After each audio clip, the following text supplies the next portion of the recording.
Big noses are beautiful, but I'm going to tell you why I decided to downsize mine. And if you're thinking about having a nose job or a rhinoplasty procedure done, the things you should do to prepare mentally and physically so that you won't be caught off guard.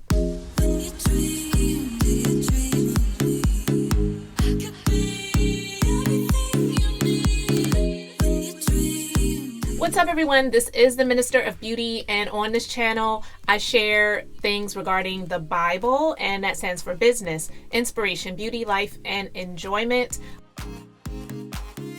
But onto the subject at hand. Okay, there's this stigma in the Black community about African Americans getting their noses done or getting, their nose made to be smaller. And that is something that was more so talked about because, Michael Jackson and Janet Jackson, and maybe a lot of the Jacksons. I don't really follow all of the Jacksons like that, but as you know, Michael Jackson, when he was alive, he had a lot of nose procedures done, and it just got to the point where at one point I think he was wearing a face mask because he had so many nose jobs, and he had, I guess, a lot of issues, and then other cosmetic things that he had done with his face too. That was just one procedure. It was seen as something that Black people don't do, or they shouldn't do. If you have a big nose, it's part of your heritage, it's your lineage, it's your ancestry. You're, showing shame to your ancestry and your family if you're going to change that part of yourself. Now, while I will say that Michael Jackson and maybe even Janet Jackson may have gone to the extreme level of having their noses done, I don't agree that African Americans or Blacks shouldn't get their nose done because it's showing that you are disrespectful to your lineage or you are ashamed of your ancestry or your family. I don't agree with that. I do believe that having any type of cosmetic procedure done, it should be for you. I decided to have my nose downsized because for a long time, I just didn't feel that my nose fit the frame of my face. Now, I will admit that when I was in the middle school years, I was teased about the size of my nose. And to be honest with you, I didn't really allow that to affect me. So I'm not one of those people that went home crying about somebody teasing me. And the fact of the matter is, it wasn't a lot of people that was teasing me about my nose. It was actually just a couple of boys that were teasing me about the size of my nose. And honestly, the only reason why they were doing it was because they liked me and I didn't like them back. And because I didn't like them back, they were pointing out something that was obvious on me that they perceived to be a flaw to make me feel bad about myself because I made them feel bad that I didn't like them back and I wouldn't go out with them, or I wouldn't, like we used to say back in the day, go with them, be their girlfriend. And isn't it funny how children do things like that, not really knowing that they're trying to use psychology to make somebody feel bad about themselves because somebody made them feel bad, not intentionally. I just didn't like them. And it was really three boys, and if I were to call their names today, I would be putting people on Front Street, so I'm not going to call their names, but I do remember the first names of two of the boys. One of them I can't really remember, sort of remember the name, but that's crazy because that was a long time ago. But anyway, I went through puberty. When you're in middle school, you're going through puberty and your body is changing. Some people change more than others. I went through high school. I went through the early years of adulthood, and I also was a teenage mother where I had a child when I was 15 years old. Most women know that when you are pregnant, your nose gets wider and it spreads and it gets bigger. And I never really felt like after I had my child that my nose went all the way back down. I didn't gain a lot of weight all over my body. When I was in high school, my breasts were pretty much a bigger size for somebody to have a smaller frame. So I've always had a larger chest. I get that from my mom's side of the family because my mom and my grandmother and my aunts, except for one of them, which it's not to say she didn't have a larger chest. She just wasn't as large as my mom and my grandmother and my other aunt, because I had 3 aunts on my mom's side of the family, and they all had a larger breast area.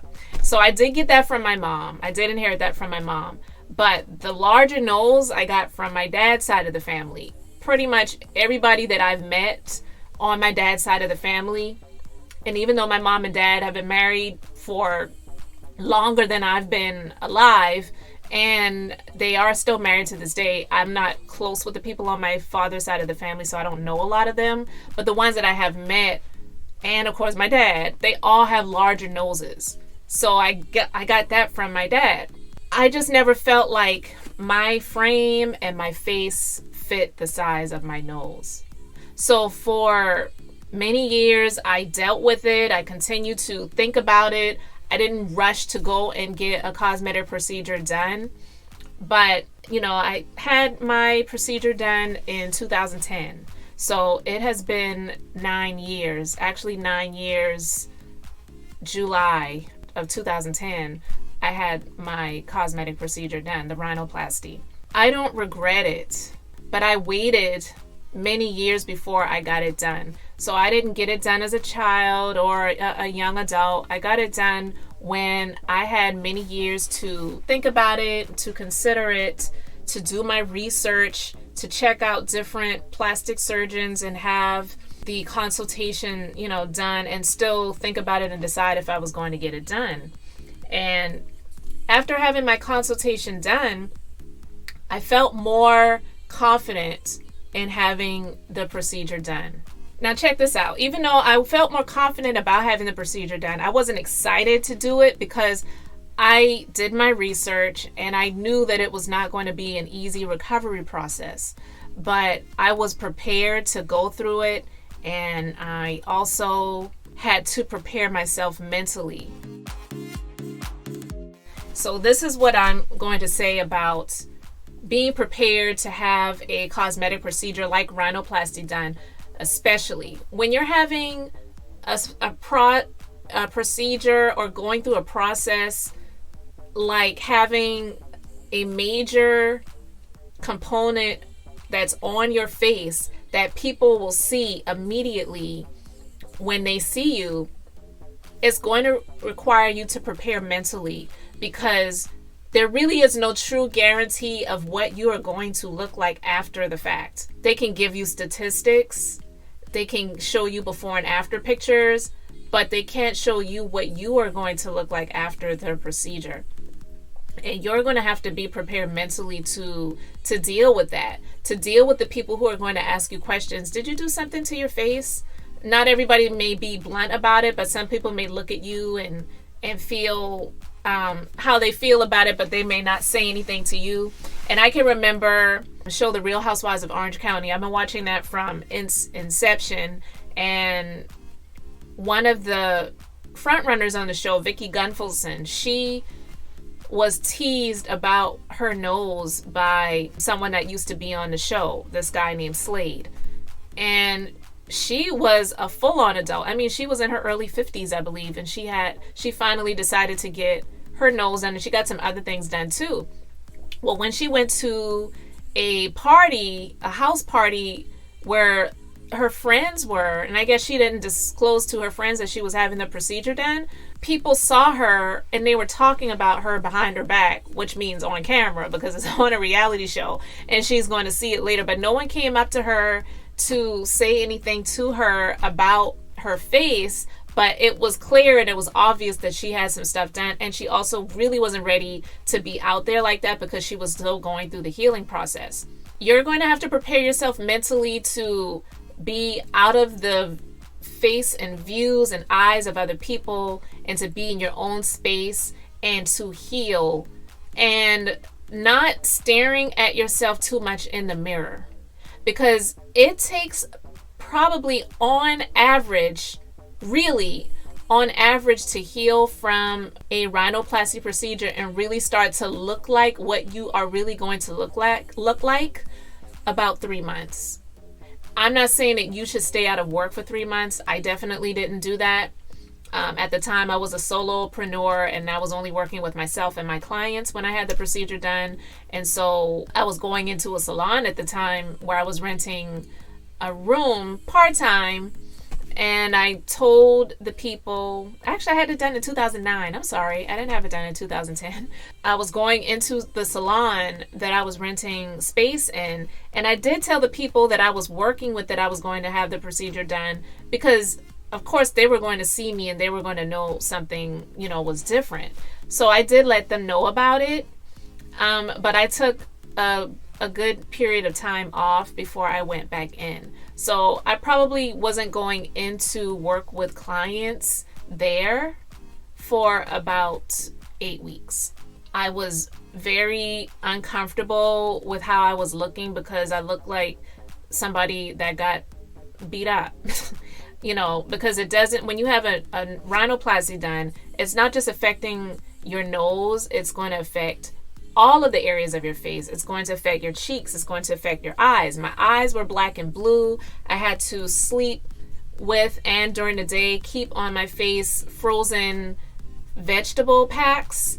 They don't recommend putting an ice pack on it because it's just too heavy, but frozen vegetables like frozen peas or frozen corn, because it's frozen but the pieces inside are smaller, so holding that on your face is a lot better than putting a full-on ice pack, which is a lot heavier, because they don't want you to apply too much pressure to your nose, which can cause things to maybe collapse, or you might accidentally hit or bruise something and you're already bruised, so you don't want to add anything extra to that.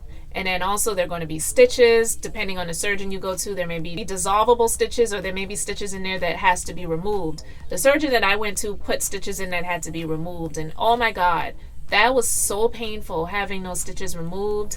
And I just could not wait for it to be over. I honestly was wishing that it was something he could put me to sleep to do, because it was horrible. I was in so much pain having the stitches removed, and I had to be completely still while he was doing that. So I did not enjoy that.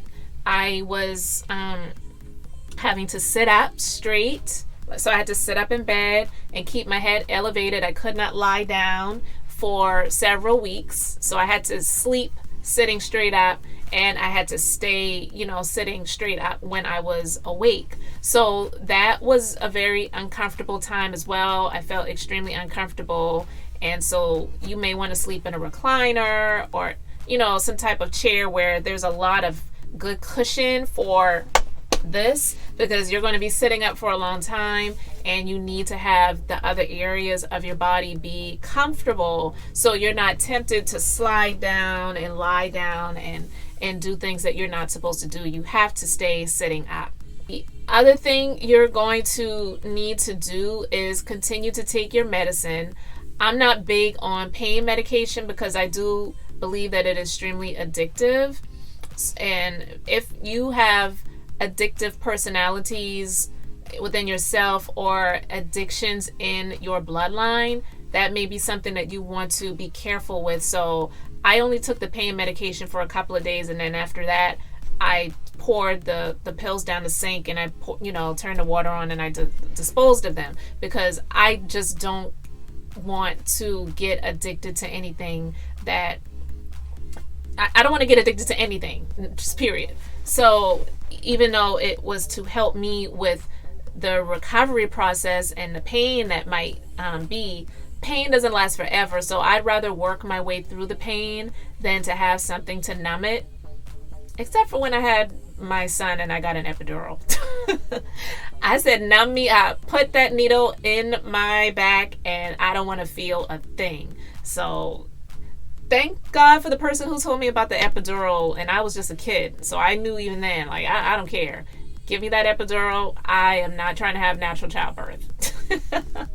But anyway, I am happy that I had it done, but you have to prepare yourself mentally and you have to prepare yourself physically to have it done. You have to be prepared to rest.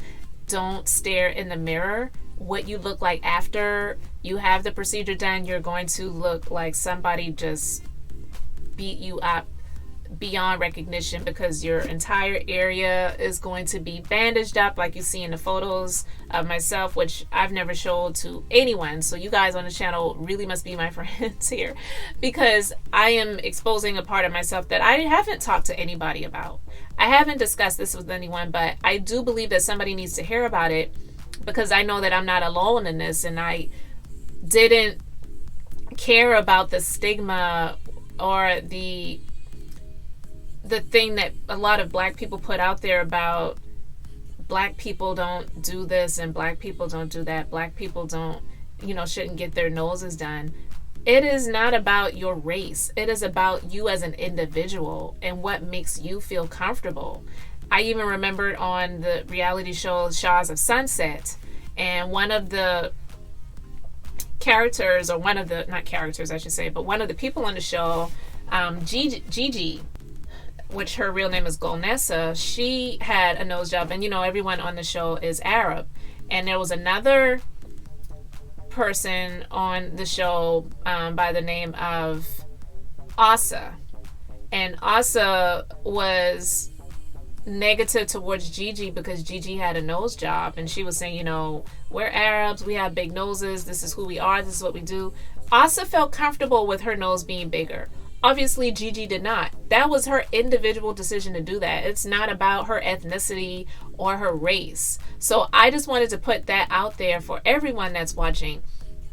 It's not about your ethnicity. It is about your individuality. You should not feel like you can't get a procedure done because it's looked down upon in your culture, your heritage, your ethnicity. You are an individual. You were born alone, you're going to die, as an individual, and you have to make your spirit happy in the vehicle that is carrying your spirit around. So that's why I believe that beauty is a great investment. You just have to do it for the right reasons. And I also don't agree with the fact that a lot of black people say black people shouldn't get their noses done. Yeah, Michael Jackson went way too far with his procedures. That is blatantly obvious. He went way too far. And, Janet Jackson has a very tiny nose, much smaller than she used to have. I don't want to say she's gone too far, but my personal preference is I wanted to keep my nose at a size that did not look extremely different from what I had before. So I did have a lot of extra cartilage, and I did have a bump on my nose. So the surgeon did shave down the bump. He removed the extra cartilage, and that allowed him to be able to bring the skin in and to stitch this area down here. So it just made my nose more fit for the frame of my face, but I don't have a tiny button nose. Some people may still say that I have a big nose. That might be how they feel, but I just feel that what I got done works for me, and I'm glad that I allowed the healing process to happen. I did not continuously beat myself up about the decision that I made, but I will say, like I told you before, you need to mentally prepare, because when you have any procedure like that done, especially on your face, you're going to go through some moments where you're feeling like, why did I do this? I look completely different. I look ugly. This isn't what I asked for. I wanted to look like this picture that I saw in this magazine. Just different things are going to come to your mind. I had those moments. I really did. Even though I wasn't staring in the mirror, when you go to the restroom, when you go by different areas that have mirrors, you're going to naturally see yourself. And I did have a few moments like that where I cried. I did have a few moments where I was like, I don't want to look like a different person. I just wanted to make my nose a little bit smaller. But because it is a major part of your face, it has to go through a lengthy healing process. And honestly, like I said earlier in the video, it takes a good 3 months for it to heal. But in all honesty, you're looking at a good year before your nose is actually what it is going to be. Really. swelling doesn't go down overnight. It doesn't go down over a period of a couple of weeks because the swelling is so immense. There was trauma that happened to your face, and it takes time for that to go down. So even though you may be able to go back to work, you may be able to go and function as usual, you are going to have a period where it's going to still be inflamed and it's still a process of going down. Another thing you need to prepare for if you're going to have the rhinoplasty done is draining. This is kind of gross. It actually is, but it's just what it is. I went through a period of my nose draining blood for a good year and a half. And I'm not saying my nose was like bleeding where it was pouring out blood, but I was having spotting from my nose for about a good year and a half with blood, where it just continued to drain, just a slow drainage. And so you have to be prepared to always have Kleenex and tissues with you wherever you go at all times. For myself, I still have a little bit of a sniffle, even though it's been 10 years now. I don't want to have another nose procedure done, even if it's something minor. I did what I did because I wanted to have done what I wanted to have done, but I don't want to keep going back for tweaks of this and fixing that. I did it for cosmetic reasons, and because I'm healthy and I'm still having a little bit of drainage, where not with blood, but just where it's like my nose, it's like I always have a cold. So I may sniffle, I'm having to blow my nose. People may think I'm sick, and I'm not. I don't like that part. So that is one of the side effects that I don't care for. It doesn't happen to everyone, but it's possible that it could happen to you, where you could just have continual drainage all the time and you're not sick. And that's, again, something that I am not happy with, but it's just par for the course. It's just what has happened to me as a side effect. And I don't know, it could dry up at some point, but it's been 10 years. It's not horrible. It's not like a constant, flow, like it's flowing like a river or anything like that, but just where I'm having to blow my nose every day, even though I'm not sick, even though I don't have a cold. And so it's just annoying. And that's what I'll say. It's an annoying side effect that I'm still dealing with 10 years later. And it's also a little bit like, I don't want to be constantly around somewhere where I'm sniffling or I'm blowing my nose and, people think that I'm on something, because God knows that I don't even like putting those nasal sprays up the nose. I've been a couple of times where I had a sinus infection and I would get that prescribed to me. And I'm like, I don't want to use that because I don't like putting anything up my nose. I just don't. So I just deal with blowing, wiping, and just keeping Kleenex with me, trying to remember to keep Kleenex with me wherever I go. If I'm not in a place where I could go and run to the restroom and get some tissue, I just need to be prepared to have it. And that's just one of those annoying side effects that I deal with. So it's something that you just need to think about and be prepared for. I don't know if it continues another 5 years. I may go to an ear, nose, and throat doctor and just have them check it out and see if, there's something that I need to have checked or corrected. But because it's not causing me health issues where I feel like I'm hurting or it's causing me to not be able to function regularly, I'm just dealing with it because it's more annoying than anything else. So I just wanted to talk about that on Beauty Wednesdays on the Minister of Beauty channel. Let me know if you have any questions or comments in the comments section, and share this video with someone that you may know that may be thinking about having the procedure done. I, again, don't regret it. I am thankful that I had it done, but I'm also grateful that I waited and I did my research and I didn't just jump to do it as soon as I was an adult, because I just felt like I didn't want to look like my dad side of the family anymore with this humongous nose on my face. I allowed myself to go through puberty. I allowed myself to go through the early years of adulthood to see if anything was going to change. I am a slim person, and I've just come to the resolve that I'm going to be a slim person all my life. So I just decided it's time to do it. My face isn't going to get fatter. My body isn't going to get bigger. So I'll go ahead and downsize my nose. So Thanks for watching, guys. This is Elizabeth, the Minister of Beauty, as always, here to share the Bible. That's business, inspiration, beauty, life, and enjoyment. And until next time, I hope you all have an amazingly blessed and beautiful day.